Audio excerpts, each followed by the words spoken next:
Kemudian Rasulullah SAW ketika berjalan menuju ke Tabuk, Rasulullah SAW melewati Hijar. Al-Hijar dari kota Madinah kira-kira 300-an kilo ya, 320 kilo tidak salah Al-Hijar. Jadi itu tengah perjalanan. Karena orang ke Tabuk ke arah atas dia akan melewati Khaybar sekitar 200-an kilo, kemudian dia akan melewati Al-Hijar. Al-Hijar tempatnya kaum Samud. Ya, saya 2 kali ke sana ya. Sekitar 320 kilometer. 320 kilometer dari kota Madinah. Sekarang di suatu tempat namanya Kabupaten Al-Ula. Masuk dalam provinsi kota Madinah, tapi namanya kabupaten namanya Al-Ula. Rasulullah SAW kemudian melewati tempat tersebut, ya. Kemudian Rasulullah berjalan dengan cepat meninggalkan kampung tersebut. Kemudian Rasulullah SAW mampir di suatu tempat dekat dengan Diyar Samud, yaitu areal tempat tinggalnya kaum Samud yang pernah dibinasakan oleh Allah Subhanahu Wa Taala. Maka orang-orang pun mengambil air dari sumur yang ada di situ. Kemudian mereka bikin ajin, yaitu membuat adonan untuk buat roti. Ya, mereka ingin roti. Tatkala Rasulullah SAW mengetahui hal tersebut, Rasulullah SAW ingatkan para sahabat, la tadkhulu masakinal ladzina dzalamu anfusahum. Janganlah kalian masuk ke rumah orang-orang yang telah menzalimi diri mereka sendiri. Illa an takunu bakin, kecuali kalian menangis. An yusibakum mithlu ma asabahum. Jangan sampai menimpa kalian apa yang telah menimpa mereka. Ini hadis riwayat Al-Bukhari ya, dalam sahihnya dan juga Imam Muslim ya, tentang larangan masuk ke areal lokasi orang-orang yang pernah diazab oleh Allah Subhanahu wa taala. Di antaranya lokasi tempat tinggal kaum Samud. Kecuali menangis. Oleh karenanya para ulama mengingatkan akan hal ini. Seorang boleh pergi ke areal yang di situ pernah diturunkan azab dalam rangka untuk mencari pelajaran ya. Fasiru fil ardi fanzuru kaifa kana aqibatul mukadzibin. Ya. Berjalan di muka bumi, lihat bagaimana kesudahan orang-orang mendustakan ayat-ayat Allah Subhanahu wa taala. Di antaranya kaum Samud. Dan subhanallah tempat tinggal mereka masih ada, sumur-sumur juga masih ada. Tidak boleh masuk ke situ kecuali menangis. Ya, la tadkhulu masakinal ladzina dzalamu anfusahum illa an takunu bakin an yusibakum mithlu ma asabahum. Jangan kalian masuk ke areal rumah-rumah kaum yang pernah Allah binasakan mereka, yang mereka menzalimi diri mereka sendiri, kecuali kalian dalam kondisi menangis. Kalau tidak, maka dikhawatirkan menimpa kalian apa yang menimpa mereka. Maksudnya apa? Dijelaskan oleh Ibnu Hajar rahimahullah taala dan sebelumnya dijelaskan oleh Al-Khattabi, yaitu seorang kalau masuk kemudian dia tidak menangis, berarti hatinya mati.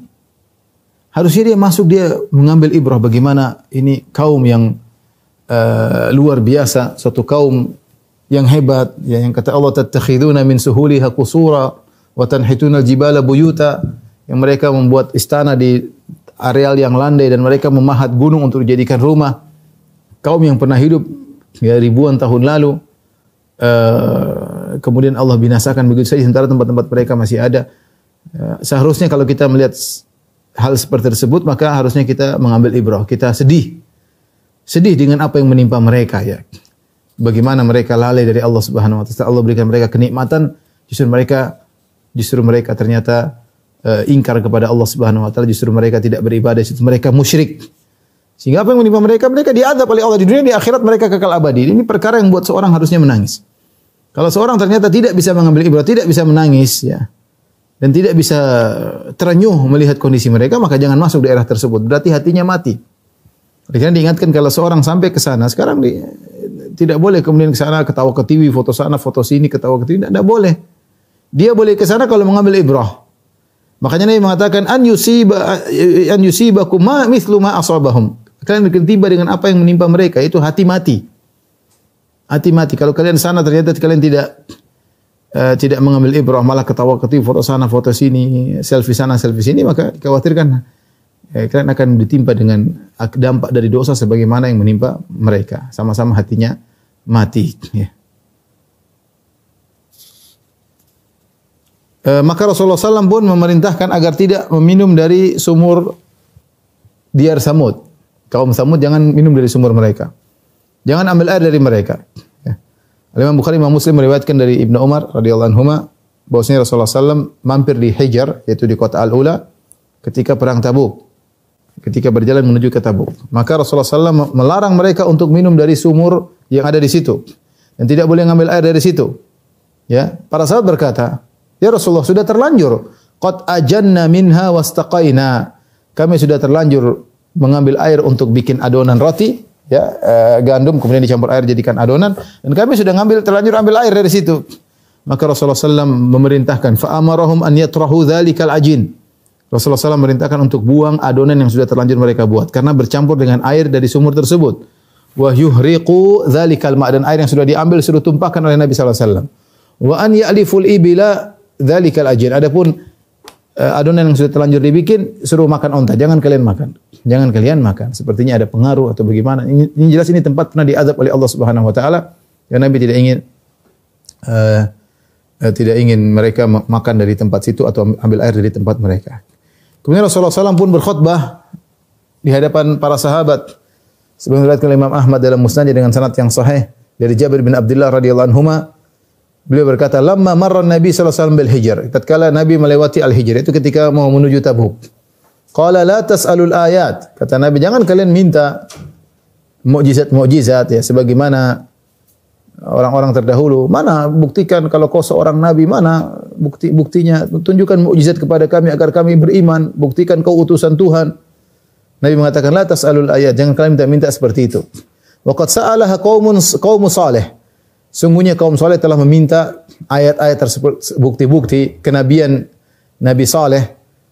Maka dikabulkan, yaitu adanya onta. Fakanat taridu min hadzal fajji wa tasduru min hadzal fajji. Dan Nabi bilang, onta tersebut lewat sini, keluar lewat sana. Rasul tunjukin jalan. Onta dulu pernah lewat sini, pernah lewat situ. Fa'atau an amri rabbihim. Justru mereka setelah didatangkan mukjizat, mereka malah sombong dari perintah Allah Subhanahu wa taala. Fa'aqaruha, maka mereka sembelih onta tersebut. Wa kanat tashrabu ma'ahum yawman wa yashrabuna labanah yawman. Padahal air dari sumur yang ada di situ diminum oleh onta sehari, dan mereka sehari minum dari onta tersebut susu. Mereka enak sehari minum air segar, sehari minum susu dari onta. Sebenarnya itu kelezatan, sebenarnya itu kenikmatan. Tapi mereka sombong, fa'aqaruha, mereka sembelih onta tersebut. Fa'akhadhathumus sayhatun. Fa'akhadhathum sayhatun, tiba-tiba ada suara keras menggelegar mematikan mereka. Ahdamahullahu man tahta adimis sama, maka mereka semua tewas.